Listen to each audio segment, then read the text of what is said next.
마태복음 21장 1절부터 11절까지 다 읽도록 하겠습니다. 마태복음 21장 1절부터 11절까지 제가 한 절, 여러분들이 한 절 교독하도록 하겠습니다.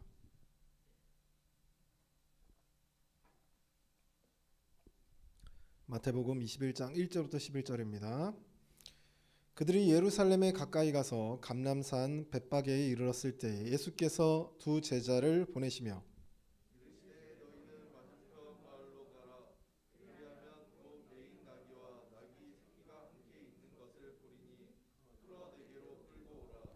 만일 누가 무슨 말을 하거든 주가 쓰시겠다 하라. 그리하면 즉시 보내리라 하시니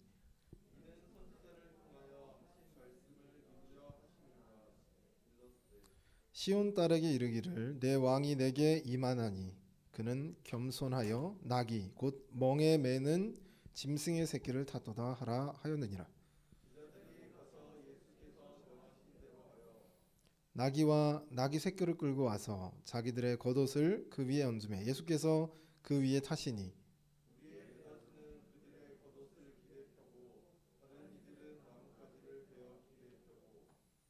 앞에서 가고 뒤에서 따르는 무리가 소리 높여 이르되 호산나 다윗의 자손이여 찬송하리로다. 주의 이름으로 오시는 이여 가장 높은 곳에서 호산나 하더라.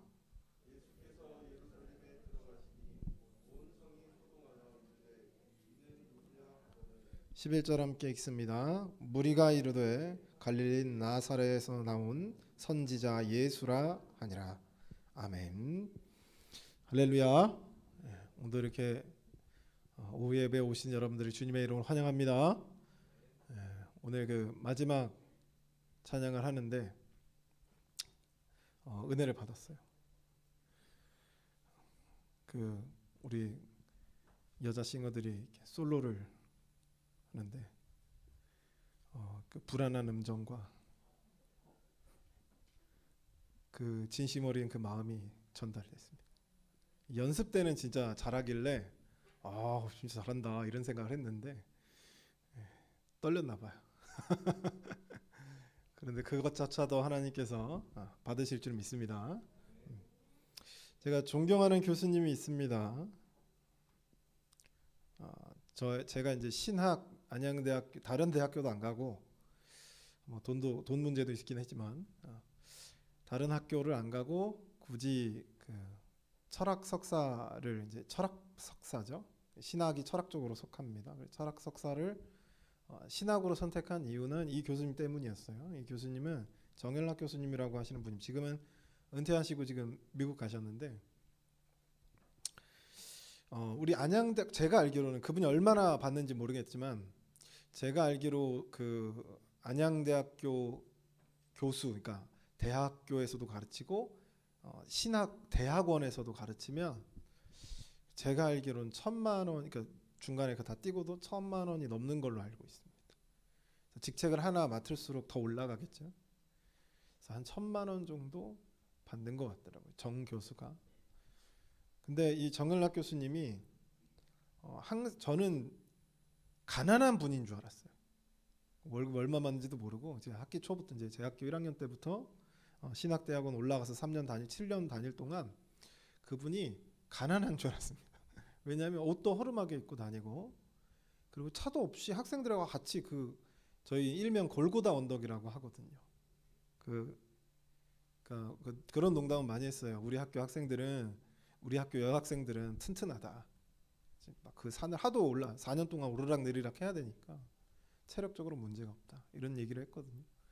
옛날에는 에스컬레이터도 없다고 하더라고요. 그래서 중간까지 걸어가서 에스컬레이터 타고 올라가는데 옛날에는 에스컬레이터 없어서 올라가면 아무리 그 겨울날 파카를 입고 올라가도 도착하면 다 벗고 있죠. 이 정도로 이제 그 경사가 좀 가파라요. 아시겠지만 서울 같은 또는 경기도에서 이렇게 도시로서 구성되어 있는 그곳은 산지들이 많죠. 좀 평지들을 사서 대학교를 짓기는 쉽지 않아요. 산지들이 많아요. 대학교들이 서울도 그렇고 경기도권의 이제 도시들도 그렇고. 근데 이제 보통 교수님들이 저희가 이제 맨 꼭대기에 주차장이 있어요. 맨 꼭대기. 그럼 제가 스타렉스로 많이 갔는데 중간까지는 가다가 그 중간부터 그 운동장 올라가기까지는 기어 1단으로 놓고 가요. 안 그러면 앞으로 안 가요. 자동차가 1단으로 놓고 막 엔진 터지는 소리 나면서 올라가거든요. 얼마나 힘든 길이겠어요. 거기까지 오는 게. 학생들이야 뭐 못 모르고 가지만 교수님들이 몇십 년 동안 거길 다녔을 거 아닙니까? 근데 보통 교수님들이 그분 빼고는 모든 교수님들이 다 차를 타고 왔어요. 어떤 분들은 이제 그 흔히 말하는 우리가 고급 세단들을 이렇게 많이 타고 오셨고, 우리 총장부터 시작해서 다 좋은 차들이 딱 정해져 있어요. 자리가 쫙 이렇게 되어 있죠. 근데 정연학 교수님만 걸어서 올라가. 얼마나 좀 민망하겠어요, 그죠? 학생들이 가면서 교수님 안녕하세요, 교수님 안녕하세요 이렇게 가는 거예요. 얼마나 민망했어, 그죠? 그런데도 제가 단 한 번도 차를 타고 오시는 걸 본 적이 없습니다. 처음엔 돈이 없는 줄 알았어요. 나중에 그 좀 학년이 올라가고 대학교가 어떻게 돌아가고 교수님들이 얼마나 받는 걸 알게 되고 나서 그분이 참 검소하신 분이구나라는 걸 깨달았습니다. 제가 정결한 목사님들 중에 한 분이 있는데 그분은 또 성도님들이 맨날 자전거만 타셨대요. 목사님이 자전거만 타시니까 장로님이 고급 외국 차를 이렇게 사주신 거죠. 최고급 차를 사주신 거예요. 그 교회가 제법 큰 교회였습니다. 그 차를 집 밑에다가 주차해놓고 또 자전거만 타고 다니시는 자전거만 타고 다니시는 거예요. 자, 이런 참 검소한 모습이 참 보기 좋은 것이죠. 그걸 알기에 우리 로마 가톨릭의 교황, 이 전 교황인가요? 이 전 교황은 대중교통을 많이 이용했다라고 얘기를 하죠. 우리나라 와서 무슨 차 탔죠? 모닝을 탔나? 스파크 탔어요? 스파크도 타고. 집에는 여러분이 상상도 못할 차가 있을 텐데 여기서는 굳이 이제 스파크를 타는 거죠. 알기 때문입니다.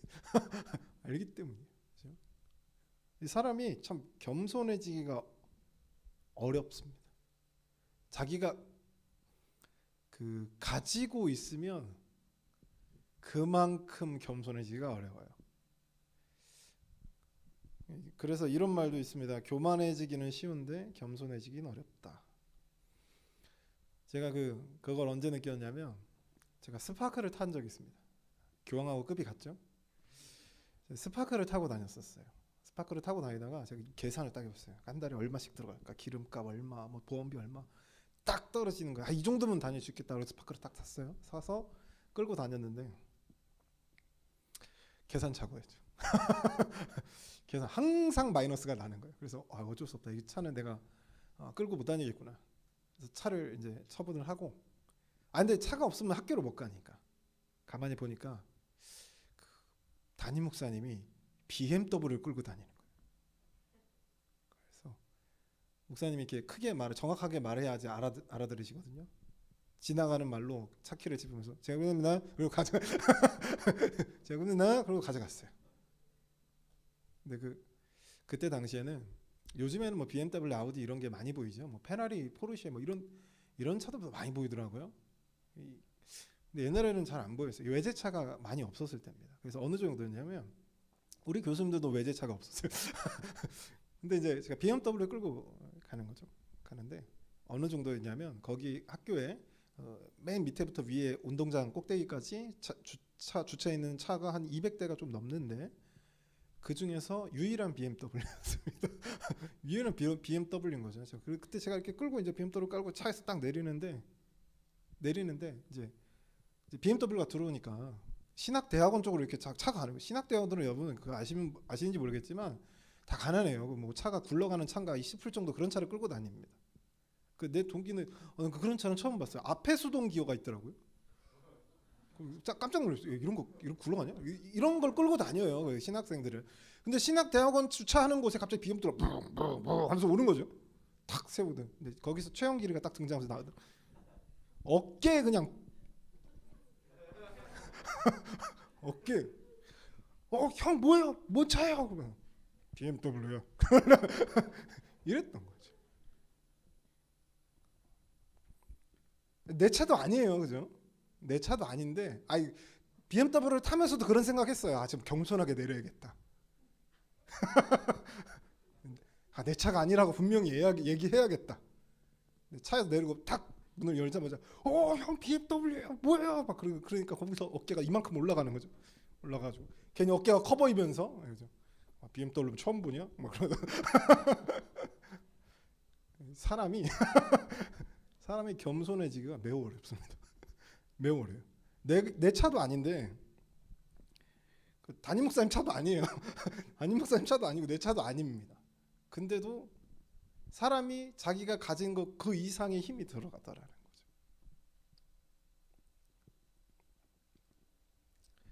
사람이 그 높은 자리에 올라가면 올라갈수록 제가 아까 말씀드렸던 대로 어깨에 힘이 들어갑니다.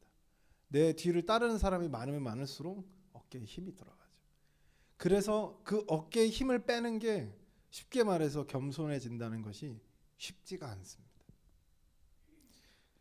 그래서 우리 대형교회 목사님들 또 많은 그 사람들이 따르는 유명한 부흥회 목사님들이 종종 이런 실수들을 하게 되죠.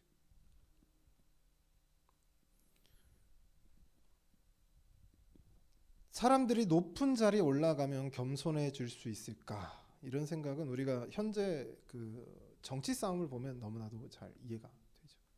혹시 문재인 정부가 제가 문재인 정부를 깔려는 게 아니에요. 저는 초록색, 파란색 이런 거 별로 안 좋아합니다. 저는 투표를 할 때 기준이 있어요. 첫 번째 기준. 군대 갔다 왔냐 안 갔다 왔냐. 아니 아파서 못 갔다 왔어요. 아픈데 어떻게 나라를 다스려요? 그죠? 안 뽑아요. 빨간색, 파란색 필요 없죠. 군대 갔다 왔냐, 그죠? 그리고 깨끗하냐, 뭐 이런 거 봐요. 이번에는 안철수밖에, 그러니까 그 4선, 그러니까 5번부터인가는 잘 모르겠고 1에서 4번까지 군대를 갔다 오신 분이 한 분밖에 없더라고요. 네. 그래가지고 이걸 어떻게 하나 그러고 있었는데 그분이 이제 중도 포기를 하시는 바람에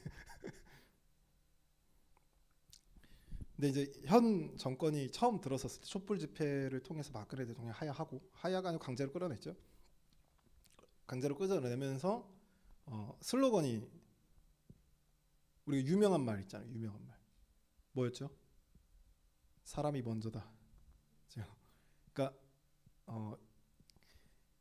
이제 문재인 정부가 들어서면서 자기는 청와대에서 안 하고 내려오겠다라고 했습니다. 그러니까 제왕적인 자리가 아니라 백성 이제 국민들과 함께 가는 대통령이 되고 싶었던 거죠. 많은 국민들이 기대를 했습니다. 기대를 했어요. 근데 이번에 패배했죠. 아주 그 극적인 그래서 대한민국 역사상 정말 치열한 투표 싸움에서 결국에 민주당이 졌는데 그 패배의 원인으로 드는 첫 번째가 뭐냐면 국민들의 실망을 들었습니다. 국민들의 실망. 그러니까 대통령으로 뽑을 때 이 사람은 우리 국민에게 국민보다 낮은 자리에서 이 국민들과 함께 해줄 것이다라고 했던 기대가 있었어요. 그러니까 쉽게 우리 기독교적인 표현으로 하면 겸손한 왕이 될 줄 알았던 거죠. 겸손한 자리에서 언제든지 사과의 목소리를 낼 수 있는 그런 대통령, 그런 정권인 줄 알았습니다. 근데 막상 세월이 지나가면서 그렇지 못한 장면들을 국민들이 본 거죠. 그래서 박근혜 대통령이 이제 탄핵할 당시에 민주당을 지지했던 젊은 층들이 돌아서기 시작했다는 겁니다. 제가 얘기한 게 아니에요. 거기 분석실에서 얘기한 거예요. 그래서 결국에는 정권이 바뀐 거죠. 5년 만에. 이게 그 자리에 오르면요. 낮아지기가 쉽지가 않습니다. 목에 힘이 들어가고 어깨에 힘이 들어가면 인사하는 것조차도 어려워지는 거예요. 사람은 높은 자리에 올라가면 누가 올라가든 다 똑같습니다. 여러분들도 이제 그런 생각 막 비판을 하면서 그런 생각들 할 거예요. 아니 어떻게 우리가 그럴 줄 알고 뽑아놨는데 어떻게 이럴 수가 있느냐. 여러분들도 똑같이 그 자리에 올라가면 똑같아집니다. 모든 사람들은 여러분의 머리를 조아리고 여러분을 따르고 여러분을 지지해주면 여러분도 그럴 수밖에 없어요. 다 똑같습니다. 그거는. 근데 오늘 우리가 읽어봤던 예수님의 모습은 좀 달랐다라고 하는 거죠. 특이한 점이 있어요. 오늘 예수님이 등장하는 그 시점에 특이한 점이 있습니다. 특이한 점이. 우리가 너무 그 예수님에 대해서 너무 많이 듣다 보니까 이렇게 와닿지가 않아요. 정확한 뜻은 잘 모르지만 와닿지 않아요. 단어의 뜻은 정확히 모르지만 와닿진 않아요. 뭔가 알긴 아는데. 그래서 다윗의 후손이 뭔지, 메시아가 뭔지, 어떤 의미인지 잘 모르는 경우들이 많습니다. 말은 많이 들어봤는데. 우리 제가 이제 학생들 한글을 이렇게 짚어 보면은 이게 책을 많이 읽고 안 읽고의 차이가 좀 많이 납니다. 나중에 가면 이 언어적인 능력이라는 것이 초등학교 6년, 중학교 3년, 고등학교 3년 이거 졸업했다고 해서 국어 능력이 향상되지 않아요. 그래서 나중에는 초등학교 때는 다 비슷비슷하지만 대학교 가서는 완전히 달라집니다. 걷잡을 수가 없다라고 하는 표현이 딱 맞겠죠. 근데 이 표현 학생들이 보면은 제일 먼저 걸리는 게 단어 뜻을 그러니까 단어를 쓰긴 하는데 그 단어가 무슨 뜻인지를 몰라요. 그러다 보니까 의미를 모릅니다. 그러다 보니까 글을 읽어도 캐치가 잘 안 돼요. 그런 부분들에 있어서 우리도 마찬가지. 성경의 용어가 좀 어려워요. 히브리어 헬라어를 그대로 읽는 경우도 있어요. 그러다 보니까 무슨 뜻인지는 잘 몰라요. 그래서 그 의미를 조금 우리가 발견을 해야 되는데 이 각 복음서에는요. 마태, 마가, 누가, 요한이 4복음서가 있죠. 이 4복음서는 각자 우리 여러분이 보시면은 잘 캐치가 안 되겠지만 각자 자기가 이야기하고 싶은 예수가 따로 있어요. 다 다릅니다. 이 4복음서가 다 달라요. 그래서 마태복음에는 예수님의 대적자로 누가 나오죠? 우리 곤란하겠어요? 오케이, 알겠습니다. 마태복음의 예수님의 대적자는 바리새인, 서기관들입니다. 왜죠? 율법을 가르치는 사람이거든요. 근데 마태복음에서 명시하고 싶은 두 가지가 있나면 예수님에 대해서 두 가지를 알려주고 싶은데 하나는 뭐냐면 율법의 진정한 해석자입니다. 아니 생각해보면 하나님의 아들이기 때문에 가능한 일이에요. 하나님이기 때문에 가능한 일입니다. 그죠? 제가 만약에 그 글을 썼어요. 신약 이제 책을 써냈습니다. 근데 최혜명 청년이 그 책을 가지고 강의를 했어요. 그럼 왜곡될 수 있을까 없을까? 왜곡될 수 있겠죠. 왜냐하면 그러면 그 책의 진정한 해석자는 누구겠어요? 저겠죠. 그럼 율법의 진정한 해석자는 누구겠어요? 그 율법을 주신 하나님이겠죠. 그래서 예수 그리스도를 율법의 진정한 해석자라고 소개하면서 그 율법을 잘못 해석하고 있는 바리새인과 서기관들을 질책하는 겁니다. 자, 그러면서 예수님을 소개하고 근데 또 한 가지 우리가 오늘 보려고 하는 한 가지는 뭐냐면 다윗의 후손 예수입니다. 이게 왜 중요할까요? 아니 그 사복음서에서 말할 것도 참 많을 텐데 왜 다윗의 후손인 예수가 중요했을까? 메시아 그 뜻을 잘 알아요. 메시아는 구원자라는 뜻입니다. 구원자라는 뜻이에요. 다윗의 후손은 어떤 의미일까? 우리가 이걸 머릿속에서 이제 계속 의문을 품고 들으시면 돼요. 이 마태복음 1장에 보면 여러분들 잘 알고 있겠지만 마태복음 1장에 보면 뭐가 나오냐면 예수님의 족보가 나옵니다. 그래서 아브람, 다윗을 거쳐 예수께로 오는 거죠. 이 족보가 쭉 내려줘요. 그러면서 이 혈통을 통해서 우리가 알 수 있는 게 뭐죠? 예수는 누구의 후손이다? 다윗의 후손이다. 여러분 이게 무슨 의미일까요? 다윗의 후손이다. 예로 들어드릴게요. 이해를 잘 안 될 수도 있어요. 이 예를 들어드릴게요. 여러분 삼국지 읽어보셨나요? 삼국지 다 읽어보셨죠? 다 읽어보셨죠? 거기에 유명한 사람 누가 나와요? 그 세 명만 대봅시다. 이 나라 세 나라를 세웠다기보다는 중심이 됐던 인물 누구죠?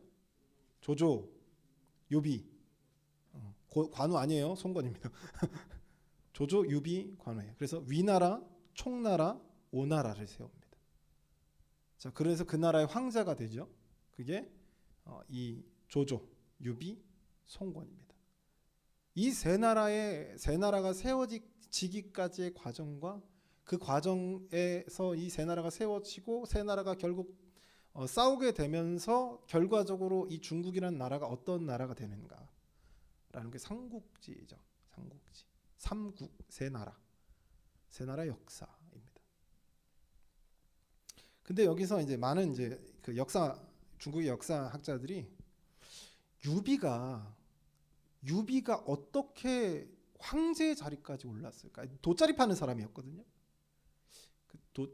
좀 체험이 안 될 텐데 돗자리를 판다는 건 당시에 이게 집에서 수공업해서 이것을 가져다가 길거리에서 파는 거예요. 그러니까 특별히 우리 그 삼각 건물 안에 들어가서 건물이 있고 막 이런 게 아니라 그냥 길거리에서 노점상으로 파는 거죠. 이런 유비가 어떻게 황제의 자리까지 올라가는가? 많은 사람들이 이런저런 얘기, 뭐 인품이 뛰어났다, 뭐 관우와 장비 또는 세갈량과 같은 뛰어난 인재들이 유비를 알아봤다, 뭐 이런 얘기를 하지만 서로 의견이 다 다르지만 한 가지 공통된 점이 있어요. 그게 뭘까요? 정통성입니다. 황족이라는 거죠. 아니 진짜 황족인지 아닌지 몰라요. 근데 그 유방이 한 나라를 세우거든요. 그리고 이 한 나라가 나중에 좀 바뀌어서 후한이 돼요. 후한이 이제 지나가다가 나라가 멸망하면서 막 우리가 알고 있는 영웅들이 막 칼 들고 막 싸우고 이게 삼국지거든요. 그러니까 이 황제의 후손들이 있을 거 아니에요. 황족들이 있을 거 아닙니까? 근데 이름 모르는 황족이라는 거죠, 유비가. 그래서 자신을 나기는 황족이라고 얘기를 한 거죠. 그러니까 어떤 사람들이 유비를 따라가게 됐냐면 한 나라를 재건하고자 했던 마음을 품고 있는 젊은 사람들, 마음이 뜨거운 사람들, 한 나라 그 이 황실에 충성하던 사람들이 이제 유비에게 이제 가는 거죠. 관우나 장비는 잘 모르겠는데 하여튼 관우 같은 인물도 대표적인 인물이죠. 그래서 이 유비가 결국에 황제까지 길거리에서 돗자리 다 팔던 사람이 황제까지 될 수 있었던 이유는 가장 핵심은 역시나 이 사람이 스스로 황족이라고 얘기한 것. 이게 유방의 후손이라고 얘기한 것. 이것이 중요하다는 거죠. 그래서 그 사람은 황제가 될 가능성, 충분한 대의 명분이 있다는 거죠. 그래서 많은 사람들이 그 사람을 아무것도 없는 사람한테 많은 사람이 지지해 줬다는 겁니다. 자, 근데 다시 성경으로 돌아가서 그렇다면 예수님이 다윗의 후손이라는 얘기는 무슨 이야기일까요? 이스라엘 백성들에게 다윗의 후손이라는 얘기는 무슨 의미를 가지고 있을까? 이제 좀 감이 잡히시죠? 이 나라를 다윗이 일으킬 영웅적인 사람이라는 겁니다. 그래서 이 왕의 후손이라는 것이 굉장히 중요한데 이스라엘이 꿈꾸고 있었던 것이 무엇이었냐면 이스라엘 모든 백성들이 꿈꾸고 있었던 것. 그것은 이스라엘의 독립이었습니다. 독립이었어요.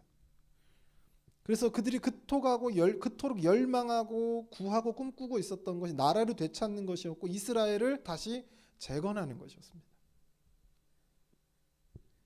그런데 다윗의 후손이 등장한 거죠. 아니 갑자기 다윗의 후손이 등장했는데 이 사람이요 병든 자를 고칩니다. 이 사람이 귀신 들린 자를 쫓아내요. 이 사람이 심지어는 죽은 자까지 살려냅니다. 이와 같은 엄청난 역사들을 보여주니까 전 이스라엘 백성들이 예수를 다윗의 후손이다라고 호칭합니다. 그건 무슨 의미냐면 이 바리새인과 서기관들 또는 그 사두개인들이 예수님을 고발할 때 이 당신 로마로부터 뭔가 꿍꿍이가 있는 이 사람을 죽여야지 당신들도 평안할 거다, 이 이야기가 결국 여기에 결려 있는 거예요. 백성들이 예수님은 자기 그럴 의도가 없지만 백성들은 그런 마음을 품고 있었어요. 예수를 향해서. 다윗의 후손이니까요. 왕족이니까요. 왕의 후손이니까. 근데 심지어 그 사람이 능력도 있어요. 그 사람을 중심으로 사람들이 모이는 겁니다. 예수님을 따라다녔던 사람들 중에 높은 사람 많았습니다. 바리새인들 많았어요. 그러니까 예수님이 하고자 했다면 독립 이뤘겠죠. 예수님이 하고자 했다면 인간적인 능력으로만으로도 충분히 이스라엘을 결집시켜서 독립시킬 수 있었습니다. 그만큼 이스라엘의 열망이 차고 넘쳤으니까요. 이 예수를 봤을 때 이 사람들, 이스라엘 백성들은 어떤 생각을 했을까요? 자기 막 기도하고 있었어요. 이스라엘 나라를 놓고 재건하게 해주세요. 독립하게 해주세요. 우리나라 일제강점기 때 생각해 보시면 돼요. 독립하게 해주세요. 그렇게 열망하면서 기도했던 이스라엘 백성들 눈앞에 왕족이 나타났습니다. 능력이 있어요. 모세 뺨 때리는 기적을 막 일으킵니다. 이스라엘 사람들은 어떻게 생각했을까요? 이 사람이다. 이 사람이다. 이 사람이야말로 우리 이스라엘을 일으킬 영웅이다라고 생각했겠죠. 왕이다라고 생각했을 겁니다. 그래서 이스라엘을 재건할 때 중심이 되어질 인물, 모세와 같고 다윗과 같은 사람이 예수라고 생각했던 겁니다. 그래서 예수님께서 예루살렘에 입성했을 때 백성들의 반응이 어땠냐면 난리가 났죠. 난리가 났습니다. 여기서 성경에 보면 사람들이 겉옷을 이렇게 벗어가지고 바닥에 깔았어요. 그리고 이게 옷을 바닥에 깔다 보면 꼭 옷만 까는 게 아니라 나뭇가지, 이게 종려나뭇가지라고 요한복음 돼 있는데 종려나뭇가지를 이렇게 막 깔은 거죠. 왜 깔았을까요? 왜 깔았을까요? 성창군? 왜 깔았을까요? 옷을 왜 깔았을까요? 생각해봐요. 지금 그 파카 얼마짜리예요? 파카 얼마짜리? 싼 거예요? 잘 모르겠어요. 세연이 파카 얼마짜리야? 파카 없어요? 자, 자기 파카가 50만 원 아래다 손. 40만 원, 30만 원 아래다 손. 확실해요? 파카 사러 갔다가 나 기절하고 나왔는데 기본이 60이던데요? 50, 60이던데? 제가 간 데가 비싼 데인가요? 그럼 생각해보세요. 50, 60만 원짜리 파카를 벗어가지고 바다에 깐다고 생각해보세요. 이게 보통 생각이 아니면 보통 이 사람을 존귀하게 여기지 않으면 이런 행동을 할 수가 없어요. 근데 이스라엘 백성들이 왜 이렇게까지 했을까? 당시 문화, 우리 지금 문화도 마찬가지 비슷한 게 있어요.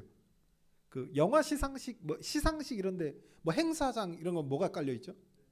레드 카펫이 깔려 있죠. 그거 벗어나면 어떻게 돼요? 탈락, 그죠? 거기 빨간색 거기로 걸어가야 되잖아. 항상 보면서 왜 깔아놨지? 이런 생각이 드는데 하여튼 사람이 그래요, 그죠? 하여튼 거기로 옛날에 이제 그 당시 고대 시대에도 이런 비슷한 문화가 있어요. 어떤 문화가 있었냐면 나라를 구하고 전쟁통에서 나라를 구하고 돌아온 왕이 수도에 도착하면 그 성에 도착하면 그 성의 백성들이 다 나와서 막 꽃을 뿌리고 그리고 천을 이렇게 깔아놓죠. 흙을 밟지 말라. 당시에는 뭐 시멘트가 아니니까 이제 뭐 질퍽질퍽 할 수도 있잖아요. 그러니까 천을 쫙 깔아 놓는 거죠. 그래서 흙탕물이 튀기지 않도록 그렇게 해놓는 거죠. 우리 존귀한 왕이 왕의 옷이나 이런 거에 흙탕물이 튀기지 않도록. 그래서 심지어 병사들도 이 성으로 들어가기 전에 잠깐 쉬어요. 이 성 앞에서 잠깐 쉬어서 자기 정비를 하죠. 막 옷도 닦고 막 그러면서 들어가요. 그런 연례 행사와 같은 거죠. 그래서 이런 환대를 받는 건 전쟁 영웅, 그 영웅들 중에서도 왕들이 받는 그런 행사였다는 거죠. 예수님이 준비한 게, 제자들도 준비한 게 아닙니다. 그런데 원래는 왕이 온다 그러면 귀족들이 이제 안에서 이제 준비를 하는 거예요. 그런데 예수님은 그 누구도 준비를 하지 않았어요. 이스라엘의 열망이 얼마나 대단한지 알겠죠. 예수님이 뭐 시켜서 한 것, 제자들이 뭐 가서 뭐 야 이렇게 한 것도 아닌데 예수님이 예루살렘에 온다니까 온 이스라엘 백성들이 막 거기에 다 모여가지고 우르르 모여가지고 무슨 아이돌 스타 오는 것 마냥 다 모여가지고 거기다 막 예수님이 가는데 흙이니까 자기 옷을 막 벗어가지고 막 나무까지 갔다가 막 흙 덮고 막 그러는 겁니다. 장면이. 그러면서 이들이 뭐라고 소리를 치르냐면 우리가 다시 한번 읽어봅시다. 9절입니다. 9절. 함께 읽어볼게요. 9절 21장 9절에 오늘 본문 읽어봤던 말씀이죠. 9절입니다. 다 찾으셨으면 함께 읽습니다. 시작. 앞에서 가고 뒤에서 따르는 무리가 소리 높여 이르되 호산나 다윗의 자손이여 찬송하리로다. 주의 이름으로 오시는 이여 가장 높으신 곳에서 호산나 하더라. 자, 여기서 끝입니다. 이 표현이 이 마태복음에서 얘기하는 예수님의 왕적인 모습을 표현한 거 끝이에요. 이게 답니다. 이것만 알아도 돼요. 자, 호산나는 무슨 뜻일까? 우리 찬송가 많이 호산나 호산나 곳에서 막 하잖아요. 자, 뭔지 모르고 부른다니까. 호산나가 여러분 무슨 뜻일까요? 이게 히브리어인데요. 구하옵나니 이제 구하옵소서라고 하는 두 번의 중복 표현이 있는 구해달라고 하는 표현입니다. 구원해 주소서라고 하는 뜻이에요. 이제 구하오니 내가 이제 구하는 거죠. 그러니까 이제 나를 구원해 주세요라는 뜻입니다. 내가 호산나 그러면은 뭐예요? 나를 구해달라는 거죠. 내가 지금 요청했으니까 구해달라는 겁니다. 그래서 이 호산나 뭐 찬송 받으시리요, 뭐 이 다윗의 후손이요, 난리가 난 거죠 지금. 근데 이 호칭들 전부 자체, 모든 호칭들이 너무나도 예수님을 잘 설명해주고 있다는 겁니다. 이들은 몰랐겠지만.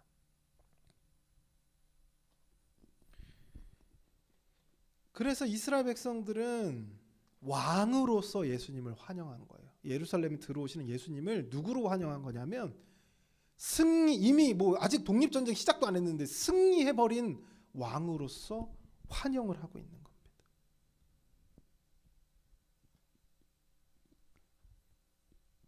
왜냐하면 이들의 꿈이 이루어지기 일보 직전이라고 생각해요. 그동안의 경험상으로 봤을 때 이 나라가 독립을 하려면요, 나라가 독립을 하거나 또는 나라가 건국을 하려면 이 사람들을 휘어잡아서 이끌 리더자, 영웅이 한 명이 필요합니다.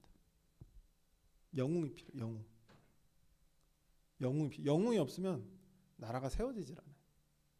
우리나라도 우리나라 힘으로 독립을 한 게 아니죠. 일본으로부터 다 각자 놀다가 나중에서야 연합을 하기 시작했었죠. 만약에 거기서 영웅과 같은 사람이 그 모든 독립군들을 이끌었다면 그보다 더 빨리 우리는 독립했을 수 있습니다. 근데 이 영웅이라는 것이 쉽지가 않아요. 되기가. 그래서 모든 사람들이 열망했던 거죠. 왕으로서 모셨던 거예요. 이 예수님이 오셨을 때 왕으로서 모셨던. 근데 여러분이 알고 있는 것처럼 예루살렘에 와서 예수님이 어떻게 됐죠? 어떻게 됐죠, 예수님? 고난을 당하셨죠.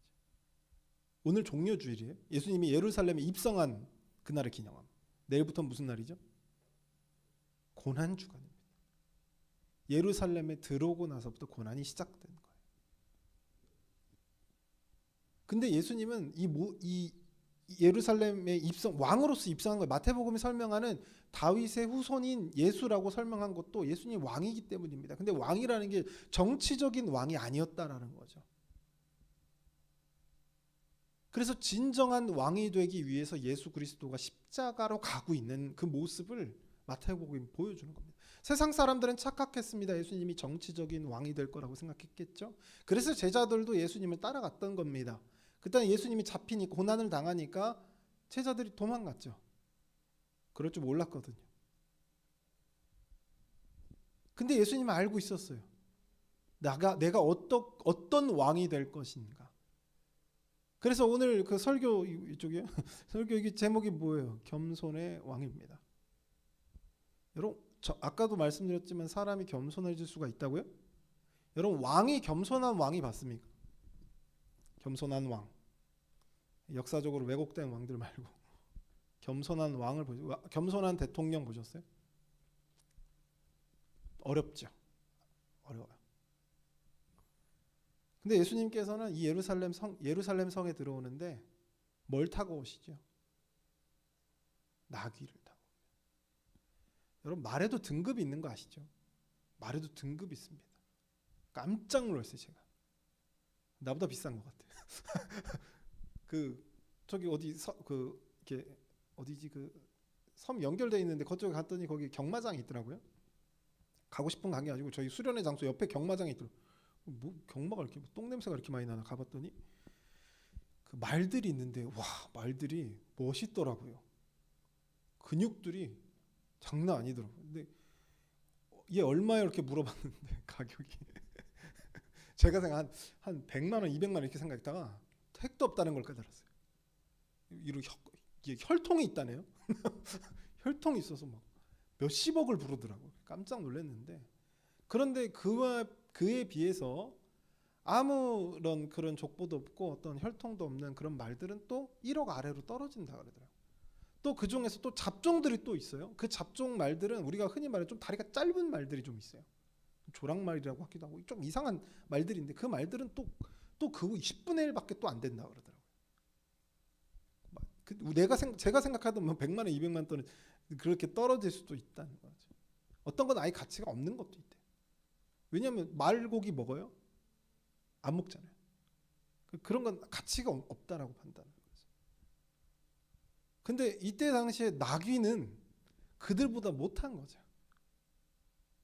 가치가 좀 애매한 게 그 사람도 나귀를 먹진 않아요. 그러니까 나귀한테는 뭘 시켰냐면 시킬 게 없으니까 얘를 가지고 뭐 할 게 없으니까 짐을 나르는 겁니다. 그래서 나귀 여러분 짐 나르는 그런 만화나 아마 드라마 이런 거 보셨을 거면 자기 덩치보다 몇 배나 큰 거를 들고 가요. 그러다가 이제 죽는 겁니다. 나귀라고 하는 건 짐이나 나르는 동물이지 사람을 태울 동물. 예수님이 나귀를 타고 왔을 때 여러분 좀 우스꽝스럽지 않았겠어요? 그냥 차라리 걸어가는 게 나을 것 같은데 나귀를 타고 가는 거죠. 보잘것없는. 근데 사람들은 왕이라고 막 난리가 났습니다. 근데 예수님은 나귀를 타고 있어요. 이 모습 자체가 어떤 모습을 보면 참 아이러니한 현상이죠. 백성들은 왕으로 막 칭송하는데 예수님은 스스로를 낮춰서 나귀를 타고 갑니다. 그래서 예수님이 어떤 왕이신가를 보여주려고 했던 거죠. 그리고 그 행보가 어디까지 이어지는 거냐면 십자가까지 이어지는 거예요.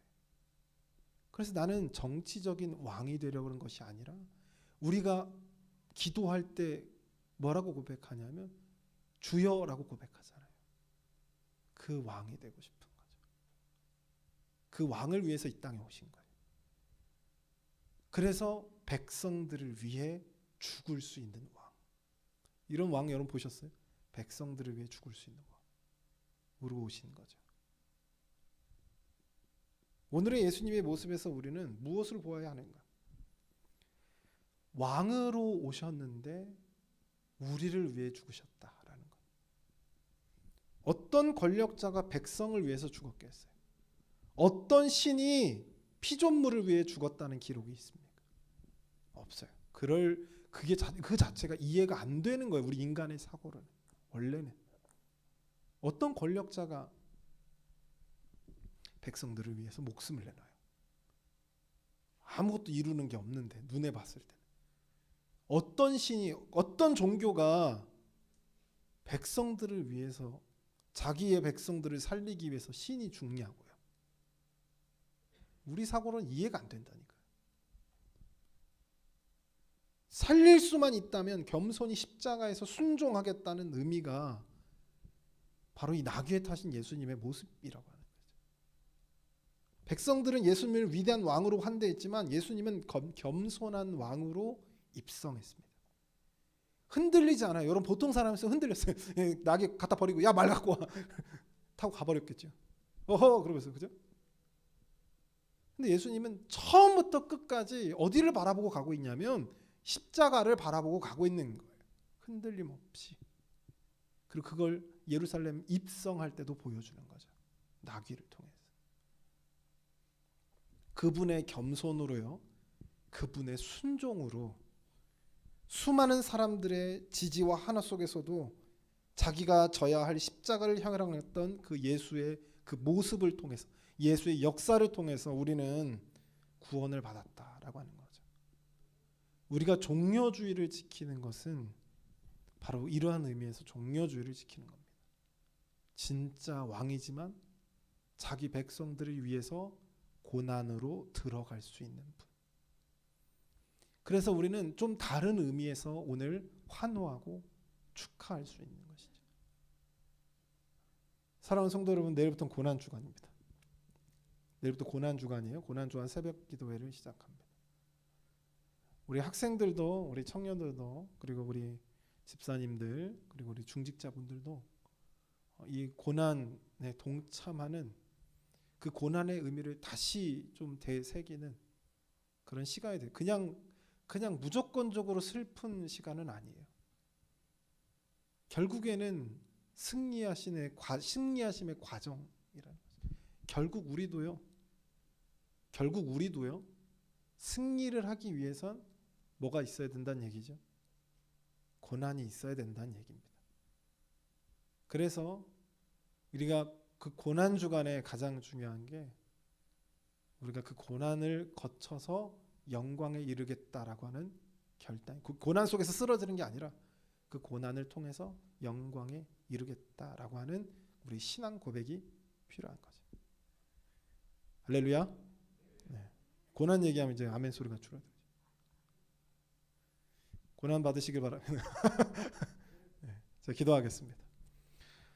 사랑의 하나님 아버지, 오늘 마태복음 21장 예수님께서 예루살렘에 들어가시는 모습을 우리가 말씀을 통해서 보았습니다. 하나님, 이 말씀 우리가 듣고 깨우쳐서 우리가 오늘 종려주일이 어떠한 의미를 갖고 있는지, 또한 다가올 고난주간 가운데 우리가 어떠한 마음으로 나가야 되는지 오늘 말씀을 통해서 예수의 발자취, 예수의 뒤를 쫓아갑니다.